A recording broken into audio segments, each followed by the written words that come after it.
नमस्कार, एस के electrical knowledge channel में आपका हार्दिक स्वागत करता हूं। आज मैं आपको बताऊंगा कि SWG से केबल और वायर का साइज हम कैसे मापते हैं और इसका क्रॉस सेक्शनल एरिया किस प्रकार इसकी गणना कर लेते हैं। तो मेरे पास एक ये SWG है, मैं आपको इसके बारे में पहले बता देता हूं इसकी जानकारी। 1 नंबर 2 नंबर आप देखेंगे, 2 नंबर से 1 नंबर की जो वायर या कोई चद्दर है या सीट है वो मोटी होगी, क्योंकि 1 नंबर का 7.62 mm और 2 गेज का 2 SWG का 7.01। इस प्रकार आप देखेंगे कि इसमें उल्टा होता है, अर्थात 20 SWG की जो वायर है वो 21 SWG से मोटी होगी, यानी डाया उसका अधिक होगा। तो आप इससे एक साइड में हमारे गेज नंबर लिखे हुए हैं और दूसरे साइड में इसके व्यास इन mm ये लिखे हुए हैं। ये कई फॉर्म में मिलता है, स्केल के रूप में भी मिल जाता है और हम माइक्रोमीटर से भी व्यास माप के केबलों का और उसकी क्रॉस सेक्शनल एरिया की गणना कर सकते हैं। इससे चद्दर की जो मोटाई है उसको भी मापा जा सकता है। तो क्योंकि जैसे हम कहेंगे कि वो 20 गेज की चद्दर और 22 गेज की चद्दर, तो 22 गेज की चद्दर जो होगी वो पतली होगी, थिकनेस उसकी पतली होगी और 20 गेज की जो चद्दर है वो मोटी होगी। ये केबल के टुकड़े हैं जिनका हम साइज मापेंगे और मेरे पास ये वायर हैं। वायर और केबल में आपको मालूम ही होगा कि जिसके ऊपर इंसुलेशन होता है उनको हम केबल कह देते हैं और जो नंगे चालक होते हैं हमारे उनको आमतौर पे हम वायर कह देते हैं, जैसे GI वायर, फ्यूज वायर इत्यादि।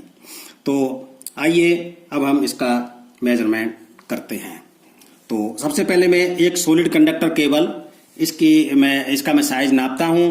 तो आपने देखा होगा कि जैसे हम कैसे नापते हैं इसका साइज। तो इसको हम सबसे पहले इसका इंसुलेशन उतार लें, इसको साफ कर लें, रेगमाल से वगैरह से किसी से साफ नहीं करना है, केवल कपड़े से हल्का सा साफ और सीधा कर लिया वेस्ट कपड़े से, और उसके बाद हमने इसका मापा।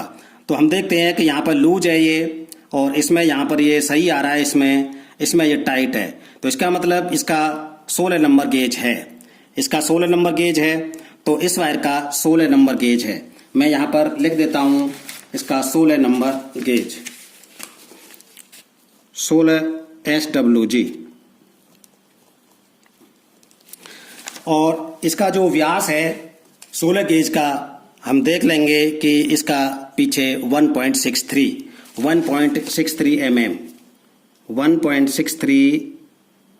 mm इसका व्यास है। इसका रेडियस कैलकुलेट कर लेंगे। रेडियस कैलकुलेट करके फिर हम इसका क्रॉस सेक्शनल एरिया कैलकुलेट कर लेंगे। जैसे cross sectional area is equal to होता है πr², अथवा एक तो ये फॉर्मूला है, अथवा हम दूसरा फॉर्मूला क्रॉस सेक्शनल एरिया निकालने के लिए πd²/4। तो आप कोई सा भी इसमें से यूज कर सकते हैं। तो मैं आपको बताऊंगा इनके सबके कैलकुलेशन करके। तो पहले हम इसका साइज माप लेते हैं। इसी तरीके से जैसे मैंने ये एक स्टैंडर्ड केबल है, स्टैंडर्ड केबल का हम साइज कैसे मापेंगे। तो ये जो है ना, हम देखेंगे इसमें हमने इसको इंसुलेशन उतार लिया है। इंसुलेशन उतारने के बाद में इसमें 3 स्ट्रैंड हैं। तो किसी भी एक स्ट्रैंड का हम साइज गेज में माप लेंगे और mm इसका इक्विवेलेंट लिख लेंगे। तो हम देखते हैं कि गेज नंबर इसमें जैसे हम देखते हैं यहाँ पर ये, तो आप देखेंगे कैसे नापेंगे इसका, यानी कि 21 में तो ये जा नहीं रहा है, जो दबा के हमको फंसाना नहीं है, लेकिन 20 में बिल्कुल ये एक्यूरेट आ रहा है। और इससे पहले वाले में तो आएगा ही, क्योंकि 20 गेज का वायर 19 गेज से डाया उसका कम होगा, उल्टा होता है इसमें। तो इसलिए इसका गेज, एक गेज है जो इसका, वो इसमें 20 गेज है जिसका 20 SWG एक का, लेकिन इसके 3 स्टैंड हैं। तो ये कहलाएगी हमारी केबल 320 SWG। तो ये हमारी 320 SWG की कहलाएगी। इस प्रकार ये हमारी ये सॉलिड कंडक्टर केबल और ये स्टैंडर्ड केबल। इसी प्रकार हम दूसरा, ये हमारे पास में आजकल मल्टी स्टैंड केबल भी चल रहे हैं, तो इनका साइज कैसे हम मापेंगे। गेज नंबर, इसको हमने दबा के इस तरीके से छील के साफ करके और इसके स्टैंड को दबा दिया है। फिर आप इसका वही गेज आप नाप लीजिए। मैंने इसमें जैसे कहेंगे 18 में आ रहा है, 18 में ये एक्यूरेट आता है और ये 19 में नहीं आता। तो 18 का जो इसका SWG, 18 SWG, इसका 18 SW और G, ये जो इसका 18 गेज है इस मल्टी स्टैंड केबल का। इसी प्रकार हम इसका व्यास भी कैलकुलेट कर लेंगे आगे, और व्यास भी देख लेंगे आगे इसका व्यास कितना आता है। जैसे 20 का जो व्यास है वो 0.91, 20 SWG का जो हम देखेंगे यहाँ पर दूसरे साइड में तो 0.91, तो यहाँ पर हम लिख लेंगे इसका 0.91 एक स्टैंड का। और इसी तरीके से हमने 18 SWG का देखा है इसका, तो 18 SWG का आप देखेंगे इसमें कि 18 का इसमें 1.22 mm, 1.22 mm, तो व्यास इसका 1.22 mm। इसी प्रकार GI वायर का, तो GI वायर का टुकड़ा इसको हमने साफ व सीधा कर लिया है। इसको किसी रेगमाल वगैरह से कोई भी हमें साफ नहीं करना है, ताकि उसका, नहीं तो उसका साइज गलत हो जाएगा। तो इसके लिए हम इसको मापते हैं। आपने देखा इसी को ऐसे रखते चले जाते हैं। 17 में ये जाता नहीं है, लेकिन 16 स्लॉट में ये बिल्कुल एक्यूरेट आ रहा है। तो इसका जो साइज है 1.63, यानी कि SWG इसका 16 SWG है और इसका ये आता है 1.63 mm। इसी प्रकार ये मेरे पास में एक ये सुपर एनेबल्ड कॉपर वायर है। इसमें साथियों एक बात ध्यान रखनी है आपको कि इसका जो इंसुलेशन है वो हमें जला के उतारना है। जैसे मेरे पास एक केबल है और अगर मैं इसका इंसुलेशन उतारूंगा तो आप मोमबत्ती जला लीजिए या कोई भी, तो आप देखेंगे कि इसका जो इंसुलेशन है वो इस तरीके से जलता चला जाता है। फिर इसको आप कपड़े से साफ कर लीजिए, अदरवाइज नहीं तो आप इसका गेज नंबर सही नहीं रहेगा। तो आप इसको जला के उतारना है और आपको फिर कपड़े से इसको साफ व सीधा कर लेना है। एमरी पेपर से या सैंड पेपर से आपको ये बिल्कुल भी घिसना नहीं है। तो इसी प्रकार मेरे पास एक ये सुपर एनेबल्ड कॉपर वायर है, इसका मैं गेज नंबर इसमें माप लेता हूं। तो इसका मैंने गेज नंबर जैसे मापा है, तो ये आप उसके आसपास रखिए इसमें।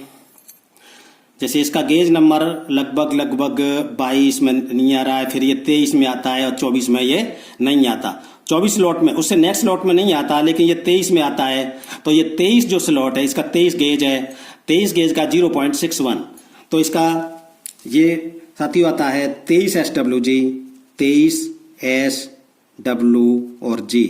और इसका जो साइज जो mm में आता है वो है 0.61। तो मैं आपको कैलकुलेशन करके बताऊंगा इसकी, कि इसको हम रेडियस निकाल लेंगे इनका, क्योंकि डायामीटर हमें मालूम है, रेडियस हम इसका हाफ हो जाएगा। तो इसका आ जाएगा 0.815 और इसका आ जाएगा 0.91 का 0.455। मल्टी स्टैंड है, इसका आ जाएगा 1.22 का जो mm व्यास है 0.61। इसी प्रकार GI वायर है, इसका आ जाएगा 0.815। तो आप इसका 23 SWG की जो wire SE super enabled copper wire है मेरे पास में, इसका जो आया था वो गेज तो हमारा 23 SWG और व्यास आया, इसका डायामीटर आया 0.61। इसका हाफ करेंगे तो 0.305। अब आप क्या करेंगे, इस फॉर्मूले में इसको अप्लाई कर दीजिए। क्रॉस सेक्शनल एरिया जो हमें कैलकुलेट करना है, तो हम क्या करेंगे, cross sectional area is equal to pi की वैल्यू आप यहाँ पे पुट अप कर दीजिए 0.22/7 मल्टीप्लाई बाई 0.815। तो इसका स्क्वायर हम इस तरीके से इसको कैलकुलेट करेंगे तो इसकी वैल्यू जो आएगी हमारी वो आ जाती है 2.08 mm स्क्वायर mm। इसी प्रकार इसका हम अगर कैलकुलेट करेंगे तो ये साथियों हमने जो स्टैंडर्ड केबल थी 20 SWG की, तो इसमें 3 स्टैंड हैं, तो पहले हम एक का क्रॉस सेक्शनल एरिया निकाल के और 3 से मल्टीप्लाई कर देंगे, इसका टोटल क्रॉस सेक्शनल एरिया आ जाएगा इस प्रकार। जैसे cross sectional area is equal to 22/7 pi की वैल्यू और 0.455 का स्क्वायर, और इसके बाद हम इसमें मल्टीप्लाई बाई 3 करेंगे तो इसकी जो वैल्यू आ जाएगी 1.95 स्क्वायर mm। इसी प्रकार आप अन्य जो है ना पैरामीटर के उनसे भी आप कैलकुलेट कर सकते हो। जैसे इसकी वैल्यू जो आएगी हमारे क्रॉस सेक्शनल एरिया में वो 22/7 मल्टीप्लाई बाई 0.61 का स्क्वायर, और इसकी जो हम कैलकुलेट करेंगे वैल्यू तो मैं आपको इसका 1.16 स्क्वायर mm इसकी वैल्यू निकल के आएगी। इसी प्रकार मैं इसकी वैल्यू करूंगा तो इसके देखिए सॉलिड कंडक्टर केबल थी मेरी, उसका भी व्यास उतना ही है, उसका भी 16 नंबर गेज है, तो सेम आएगा यही। तो इसी तरीके से क्रॉस सेक्शन या 22/7 गुणा 0.815 की स्क्वायर, और इसका जो आएगा 2.08 स्क्वायर mm। इसी प्रकार इसमें सुपर इनेबल्ड जो कॉपर वायर है इसकी मैं कैलकुलेशन करूंगा तो इसकी जो वैल्यू आएगी क्रॉस सेक्शनल एरिया 22/7 गुणा 0.305 का स्क्वायर, तो मैं इसमें वैल्यू जो करूंगा इसकी 0.305 मल्टीप्लाई बाई 0.305 और इसका मल्टीप्लाई इक्वल टू 22 और डिवाइड बाई 7, तो इसका आ जाता है 0.2292 स्क्वायर mm। तो आपने देखा साथियों, इसी प्रकार हम अन्य केबल के साइज वगैरह हैं उनका भी हम साइज ज्ञात कर सकते हैं, माप सकते हैं, उनकी गणना क्रॉस सेक्शन एरिया की गणना कर सकते हैं। Safety precaution use in SWG। Number 1, insulation उतारते समय चालक पर स्क्रैच नहीं आने चाहिए। नंबर 2, चालक को वेस्ट कपड़े से साफ व सीधा कर लेना चाहिए। नंबर 3, चालक SWG के स्लॉट में ढीला और कसा नहीं होना चाहिए। नंबर 4, SE वायर का इंसुलेशन जलाकर कपड़े से साफ व सीधा कर लेना चाहिए। वीडियो अच्छा लगे तो लाइक कीजिए, शेयर कीजिए, सब्सक्राइब कीजिए ताकि आपको आने वाले वीडियो के नोटिफिकेशंस मिलते